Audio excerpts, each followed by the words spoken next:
Salam, hər vaxtınız xeyir. 35 nömrəli sınağın izahına baxaq bu gün. Deməli 5 nömrəli sualdan başlayırıq. Sualda deyir ki, biz piknik edəcəyik parkda bu bazar günü. Zəhmət olmasa saat 11-də bizə qoşul. Gölün yaxınlığında unutma gətirməyi biraz yemək, paylaşmaq üçün biraz yemək gətirməyi unutma. Sonra burada deməli A bəndində deyir ki, Tom dəvət edir sinif yolu. Bu suala bir yerdə baxaq belə. Aha. Tom dəvət edir sinif yoldaşlarını piknikə. Bəli, Tom sinifinə müraciətlə yazmışdı. Deməli ilə A bəndi doğrudur. B-də deyir ki, Tom xahiş edir öz yoldaşlarından ki, bazarlığa getsin. Bazarlıq deyil idi, yəni daha doğrusu alış-verişə. Sinif yoldaşları Tomu dəvət edir. Sinif yoldaşları dəvət etsəydi, onda burada Tom yazılardı. Bu tərəfdə isə classmates yazılardı. Sonra D-də deyir ki, Tom imtina edir pikniyə getməkdən. Əksinə amma Tom təklif edirdi. Sonra Tom təşkil edir piknik sadəcə ailəsi üçün, sinif yoldaşları üçün idi. Ona görə elə cavabımız olur A bəndi. Sonra sən zəhmət olmasa deyə bilərsənmi hansı topik, hansı mövzunu biz öyrənməliyik imtahan üçün? Mən istəyirəm ki, doğru materialları təkrar edim. Bunu da Clara Lee-yə yazır. Deməli, A bəndində deyir ki, Clara xahiş edir xanım Lee-dən ki, imtahan nəticələrini, amma imtahan nəticəsi deyil, imtahan mövzusunu soruşurdu. Sonra B bəndində deyir ki, Clara imtina edir oxumaqdan, əksinə çalışmaq üçün, elə imtahana çalışmaq üçün mövzunu istəyirdi. C-də deyir ki, xanım Lee Clara'ya imtahan nəticələri haqqında deyir. Bu da yanlışdır. D-də deyir ki, Clara xanım Lee-dən imtahan mövzusunu xahiş edir. Və cavabımız olur D bəndi. Y-də isə deyir ki, Lee təbrik edir onu. Burada da onunla bağlı heç bir məlumat yox idi. Sonra 7-də mən deyir həyəcanlıyam. Növbəti 5-ci gün mənim sinifim, yəni sinif yoldaşlarım səyahət edəcək Parisə məktəb səyahəti üçün. Biz muzeyə səyahət edəcəyik və Eyfel qülləsini görəcəyik. Narahat olma, bizim müəllimimiz bizim qeydimizə qalacaq. Deməli, bunu Emma anasına yazır. A bəndində deyir ki, Emma'nın ailəsi onu Parisə aparır. Emma'nın ailəsi yox, müəllimi ilə, sinif yoldaşları ilə gedirdi. Sonra B-də deyir ki, Emma'nın sinif yoldaşları məktəb gəzintisinə Parisə gedəcək. B bəndi doğrudur.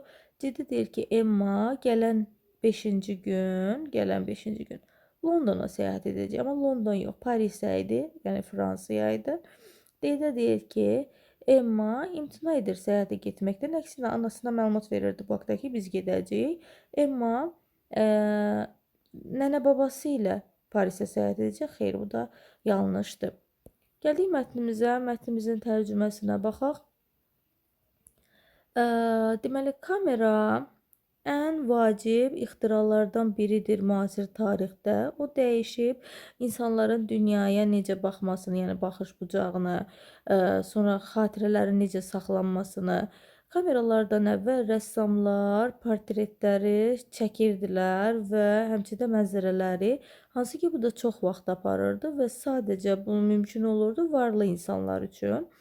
İlk uğurlu fotoqraf, yəni şəkil çəkilib 1826-cı ildə Josep tərəfindən Fransada. Şəklin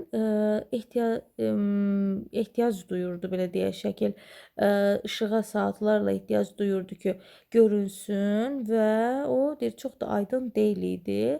Sonra Louis inkişaf elətdirdi yeni metod və yaratdı Daguerreotype 1839-cu ildə. Onun metodu icazə verirdi ki, insanlar daha aydın şəkillər çəksin, daha qısa zamanda və cəld bir şəkildə bu yayıldı bütün dünyaya. Bu müasir şəkillərin başlanğıcı oldu. Müasir şəklin başlanğıcı oldu.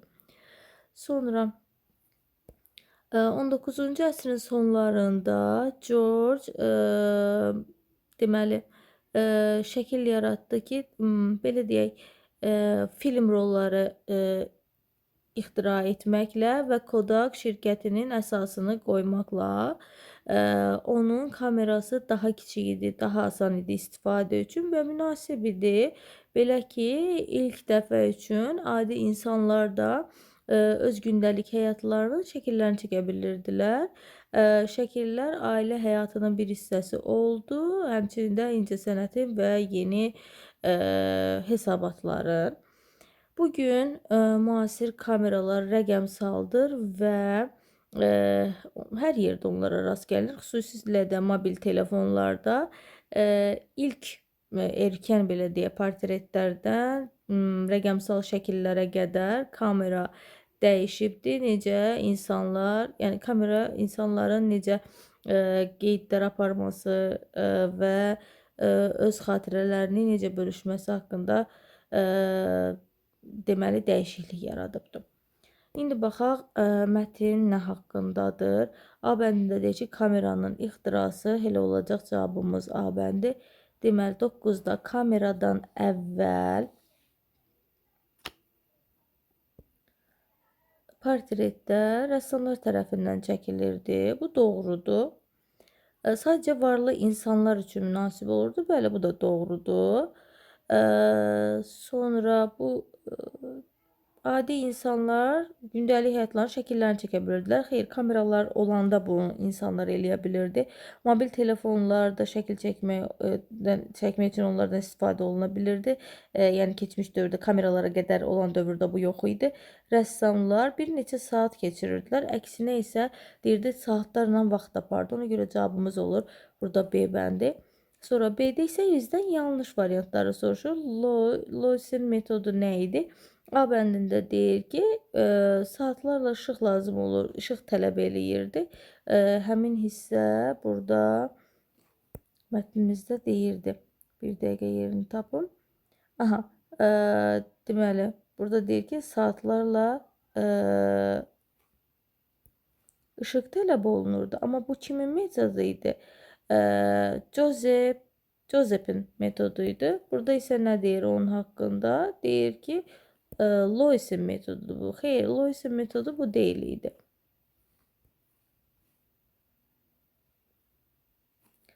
Burada deyir ki, Lois deməli bir yeni metod kəşf edir və bu metodda insanlara icazə verirdi ki, daha qısa zamanda, daha aydın, daha doğrusu üzr istəyirəm, daha qısa zamanda daha aydın şəkillər çəksinlər və bu da cəld bir şəkildə bütün dünyaya yayıldı. Yəni burada səhvimiz sadəcə adın verilməsidir. Elə ona görə cavabımız olur A bəndi. Onda bizdən yanlış variantları istəyir. Deməli, biri də deyir ki, ilk şəkil 19-cu əsrdə çəkilibdir. Bəli, burada baxsaq, deməli 1826-cı ildə ilk şəkil çəkilib deyir və yəni bu 19-cu əsr eləyir. Ona görə bir doğrudur. Sonra 2 də deyir ki, Lois yaradıbdır.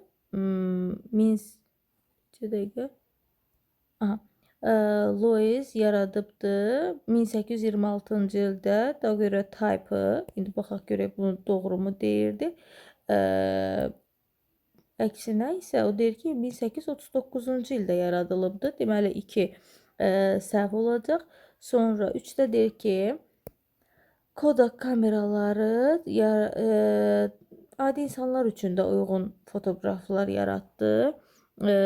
Deməli, bəli, burada da deyir ki, daha asan idi və bu kameralar, onun kameraları daha kiçik idi, daha asan idi istifadəsi və həmçində uyğun idi hər kəs üçün.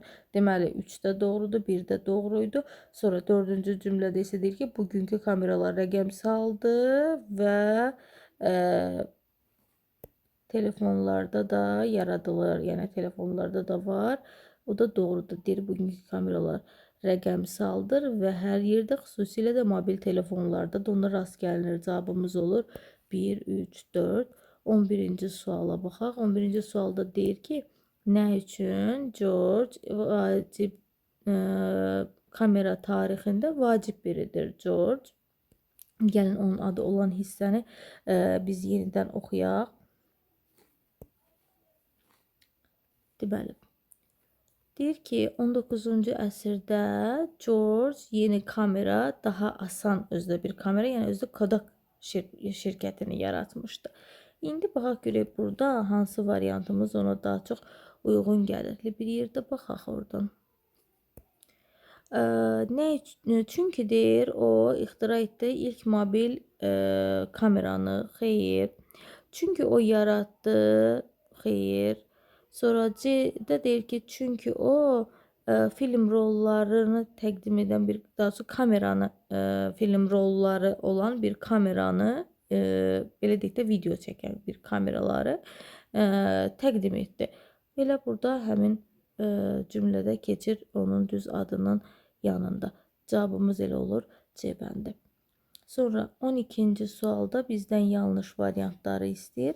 Birinci cümlədə deyir ki, kameraların ixtirası böyük dəyişiklik yaratdı insan tarixində. Bir, doğrudur. 2-də deyir ki, 1839-cu ildə Joseph ilk uğurlu fotoqraf oldu. Amma burada 1839-da yox, 36-cı ildə olmalıydı. Bəli, burada üzr istəyirəm 1826-cı ildə. Sonra ona görə biz burada 2-ni götürürük və baxaq 3-cüyə. 3-cü cümlədə deyir ki, daguerreotype daha sürətli və daha aydın şəkillər çəkirdi. Baxaq görək orada da eyni cümləni deyirdimi? Bəli, deyir ki, çünki daha aydın idi şəkil. Baxın, burada keçir həmin ad. Daha aydın idi və qısa zamanda çəkmək olurdu onu. Deməli, 3 də doğrudur. 4-də isə deyir ki, müasir kameralar sadəcə professional fotoqraflar tərəfindən istifadə oluna bilirdi. Burada nə deyir? Deyir ki, hətta adi insanlar belə onu gündəlik həyatlarında istifadə edə bilirdi. Bizdən 12-ci sualda yanlış variantı istəyir. Ona görə də cavabımız burada olacaq 2 və 4. Sonra 14-cü sualda compound, yəni mürəkkəb ismi istəyir bizdən. Mürəkkəb ismimiz deməli olacaq bir classmate, bir də newspaper. Cavab olur C bəndi. 14-cü sualda mun və öz vahid cisimlərin içərisində öyrənirik biz bunu. Onlar Z, ikisi də olur Z artiklı ilə. Sonra 15-ci sualda a person who does something willingly and without being paid for. Deməli, heç bir ödəniş olunmadan könüllü şəkildə nə isə edən insan, bu olur könüllü, yəni A bəndi. Düşündükdən sonra sənin etdiyin seçim, bu olur sənin qərarın. Sən deyir tanıdığın insanlar, amma sənin dostun deyil, yəni tanışların deməkdir. Bu da olur C, 1C, 2B, 3-də A. Sonra 16-cı sualda bunu məhcula çevirmək istəyir. Bu cümləni bizdən Z ilə başlayan cümləni çıxırıq. Will varsa will be axtarırıq. O da bir dənə A bəndindədir. Sonra want burada BC yoxdur deyə yanlışdır. Burada having to'su yoxdur deyə yanlışdır. Hadn't to deyə bir şey yoxdur. Biz qaydada da keçirik ki, hasn't to, haven't to, bir də hadn't to deyə bir şey yoxdur. Yerdə qalan variantımız doğrudur. Sonra baxaq görək cümləmizi necə verə bilərik. Burada cümləmiz tərcümə ilə belə olur ki, Mary ağır qutunu tək qaldıra bilmirdi. Ona görə də o kömək istəməli idi. Ona görə cavab olur Y bəndi. 18-ci sualda bağlayıcı qaydasıdır. Deməli, partiyaya mən gələ bilmirəm. Çünki because mənim çoxlu ev tapşırığım var. Mübtəda xəbər uzlaşması olun ismini, daha çox xəbərin isminə görə veririk. Books cəmdədir deyə. Sonra S ilə olan xəbərləri çıxırıq. Çünki onlar tək xəbərlər sayılır. Cavab olur 3, 4, 5. Yəni D bəndi. 20-ci sualda isə hər biri by ilə işlənir. By mistake, səhvən, by hard əzbərdən, by şans təsadüfən. Belə. Yəni cavab olur C bəndi. 21-ci sualda sinonim cütlüyünü istəyir bizdən. 21-ci deməli olacaq provide, supply, təmin etmək. Ada phobit qadağandır, permit icazə verməkdir, betray xəyanət etməkdir, devote sadiq olmaqdır. Take off soyunmaq, put on geyinmək, push pull isə itələmək və dartmaq deməkdir. Yəni bir-birlərinin əksidir, hər biri antonimdilər.